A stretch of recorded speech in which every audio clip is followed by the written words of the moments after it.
નમસ્કાર મિત્રો, શબ્દારંભે અક્ષર એક એ શ્રેણીમાં આજે અક્ષર ન સાથે ન ની નજર.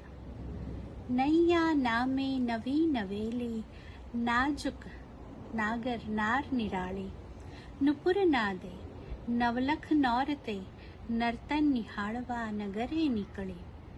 નશીલા નયન નમતા નજરાઈ, નિર્મલ નદીના નીર નિરખતી, નિજાનંદે નેહ નિતરતી, નાજુક નમણી નટખટ નૈયા, નિશ્ચિત નાદે નવલ નાતે, નીરવ નામે નરથી નજરાઈ. તો મિત્રો, ફરી એકવાર એક નવા અક્ષર સાથે ફરી મળીશું. ત્યાં સુધી રજા આપશો. અસ્તુ.